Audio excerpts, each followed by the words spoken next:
Doctor प्रगल्भ शर्मा जी। राधे महाराज। राधे राधे महाराज जी। महाराज जी, प्रायः देखा जाता है कि जो लोग प्रभु को नहीं मानते आस्तिक लोगों से ज्यादा मानसिक रूप से मजबूत होते हैं, अधिक प्रगतिशील एवं सुखी होते हैं। महाराज जी, आप उन्नति किसको समझते हैं? केवल जी करके, रुपए कमा करके, भोग सामग्री भोग करके, या यहाँ के पदों को प्राप्त कर लेना, केवल इतने समझते हैं क्या? यही उन्नति है? क्या आप इतना मानते हैं कि जन्म हुआ और जब तक मरण हुआ बस इतना ही जीवन है? अगर इतना ही मानते हैं तो फिर हम आपको उत्तर नहीं दे पाएंगे। अगर आप ये मानते हैं कि जीव भगवान का अंश है और वो बहुत काल से अपने कर्मानुसार भ्रमित होकर के भटक रहा है, इस बार उसे मनुष्य का जन्म मिला है कि वो ऐसे सत्य आचरण करे जिससे समाज को भी सुख हो, अपने को भी सुख हो और अपनी सदगति हो जाए, हम भगवत तत्व को जान जाएं या भगवान को प्राप्त हो जाए। आप डॉक्टर हो, बहुत बुद्धिमान हो गए, क्योंकि डॉक्टर तो बुद्धिमान होते हैं। क्या आप अपने को जान पाए हो आज तक? फिर आपकी बुद्धि कितनी बुद्धिमान है आप खुद अनुमान लगा लीजिए। ये हम आपको नीचा दिखाने के लिए नहीं बोल रहे, आपके प्रश्न का उत्तर दे रहे हैं। जो आपकी बुद्धि ने पार्थिव महिमा को देख करके भागवतिक महिमा पर लघुता का भाव देखा। आप डॉक्टर हैं, आपके पास कोई आज तक मशीन है? भारत अमेरिका कहीं भी आपने मन को देखा है? मन का एक्सरा, मन का अल्ट्रासाउंड, मन की कोई भी मशीन के द्वारा जांच की, हाँ ये मन फंसा, देखा है ना? तो है ना मन? आप ये मानते हैं ना कि बहुत जन्मों से हमारा जन्म हो रहा है? मानना पड़ेगा, इसलिए कि छोटा बच्चा जो गर्भ के बाद पैदा होता है, जब माँ के स्तन लगाए जाते हैं तो पीना सीख, किसने सिखाया? किसी डॉक्टर ने सिखाया या मास्टर ने सिखाया? ऐसे उसको करो, वो भयभीत होकर रोने लगेगा, इसका मतलब इसका परिचय है भय से।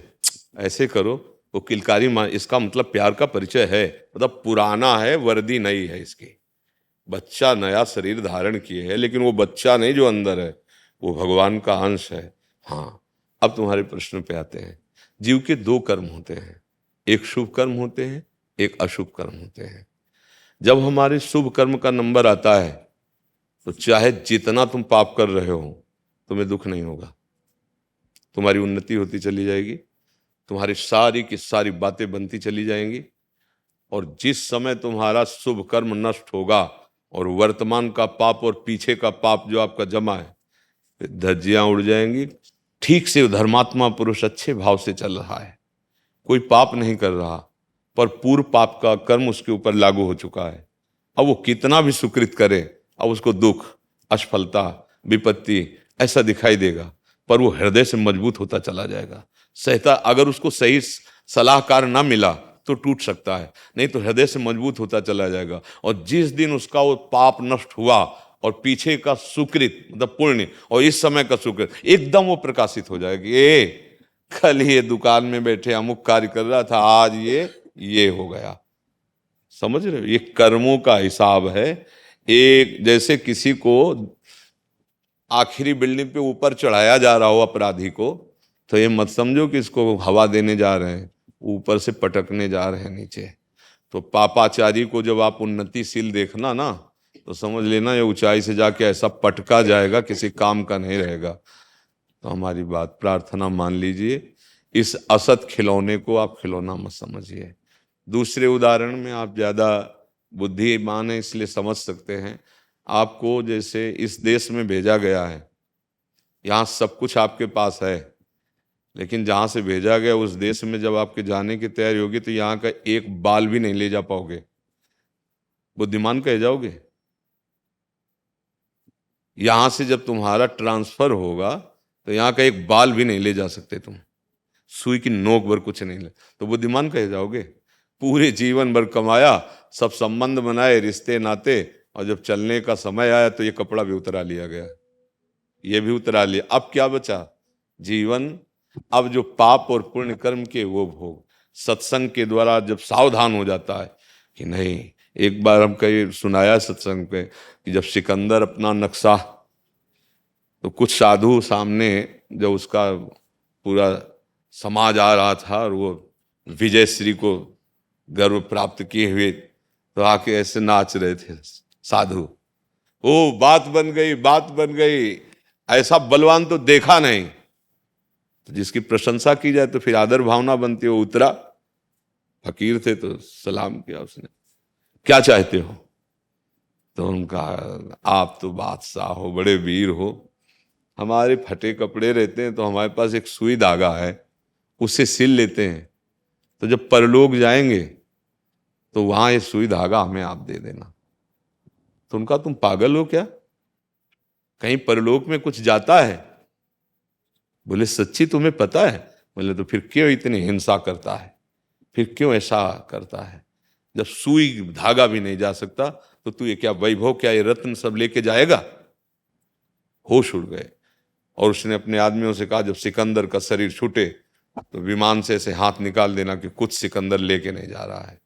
खास बात जो सत्संग में समझा रहे हैं वो ये समझ, किसी का भी जो कर रहे हो वो इसी शरीर में उत्तर मिल जाता है। और आगे जो परिणाम होता है वो तो, जैसे चोर पकड़ा जाता है ना, तो उसको 2-4 थप्पड़ मार करके जेल ले जाए, वहाँ थाने ले जाया जाता है।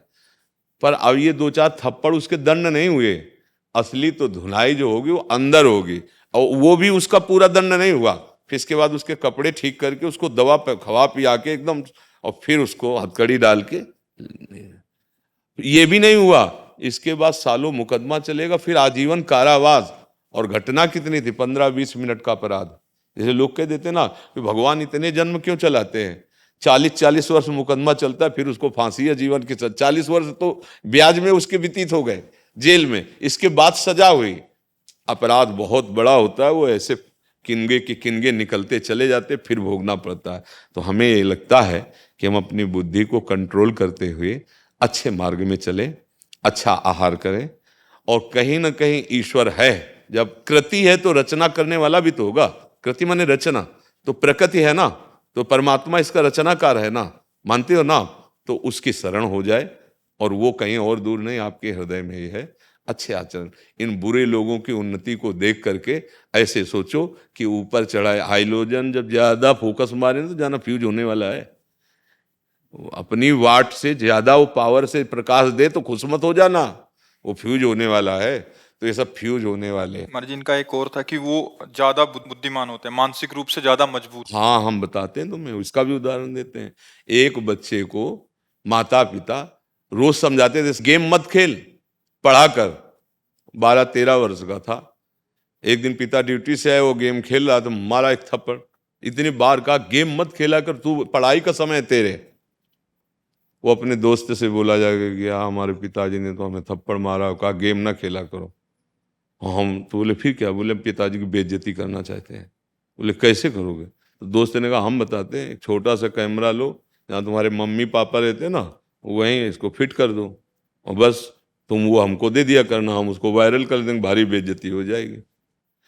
और उनके जो रिश्तेदार नातेदार मित्र थे वह बोले यार तुम अभी पैसा कमाने के लिए अब ये धंधा शुरू किया है? उनका ऐसा क्या? उनका ये क्या है? तो उनका ये कैसे हो सकता है, क्योंकि तो गृहस्थ में पति पत्नी हो तो धर्मयुक्त, कोई पाप तो है नहीं। रिपोर्ट की उन्होंने। अब जो वहां से पुलिस, ये घटना है, कोई कथा नहीं है। जब पुलिस आई ना तो उसने पूछा आपके घर कौन आता है? बोले 1 महीना से तो कोई रिश्तेदार भी नहीं आया, कोई नातेदार भी नहीं आया, कोई मित्र भी नहीं आता, बस हाँ मैं हमारा बेटा है। बेटे से पूछा तो बिल्कुल सर हम ऐसा। अब ज्यादा उससे खुल के पूछ नहीं सकते, तो एक नजर होती है, वो नजर में लगा कि इसी में कुछ कम है। तो उनका सुनो, हम जानते हैं कि तुम्हारे पापा तुमको डांटते होंगे, तुमने पापा को ऐसा। बोले हाँ हमने इसीलिए किया वैसा। कहाँ रखा है? तो दिखा दिया, एक हिरन जैसा बाजार से लाया था और उसी में से फिट किए। कितनी बड़ी बुद्धि है, पर किस काम में आई ये बुद्धि? अपराध में काम में आई। बुद्धि तो भगवान ने दी है, लेकिन बुद्धि का प्रयोग कहाँ है? दूसरों को दुख देना, नीचा दिखाना, अपमान करना, हिंसा करना। अगर इसी बुद्धि को सद्बुद्धि में बदल दिया जाए, सत्कार्य में। आपके पास पैसे तो हैं, लेकिन खर्चा कहाँ कर रहे हो? तो इसका मतलब थोड़ी कि दूसरों का विनाश करना, पापाचरण करना, दूसरों की चोरी कर लेना, ये कोई बुद्धिमत्ता है क्या? उस बुद्धि का दुरुपयोग है। तो दुरुपयोग का फिर तो फल दुरुपयोग, आपके साथ भी दुर्व्यवहार होगा समय पे। छोटे छोटे बच्चों को इतना ज्ञान है कि अभी हम लोगों को उतना ज्ञान नहीं है। आप देखो छोटे छोटे बच्चों को इतना, तो भगवान ने बुद्धि दी है, उसका प्रयोग किधर हो रहा है? गलत प्रयोग कर रहा है, तो इसके लिए बड़ाई थोड़ी उसकी दी जा सकती है। उसके लिए बड़ाई नहीं दी जा सकती है। बड़ाई दी जाती है तुम्हारे को बल दिया है तो दूसरे को संभालो, दूसरे को उठाओ, दूसरे की रक्षा करो। ये नहीं कि बल दिया है तो दूसरे को मारो, दूसरे को सताओ। तो बुद्धि तो भगवान ने सबको दी है, तो आप क्या समझते हो वो बुद्धिमान है?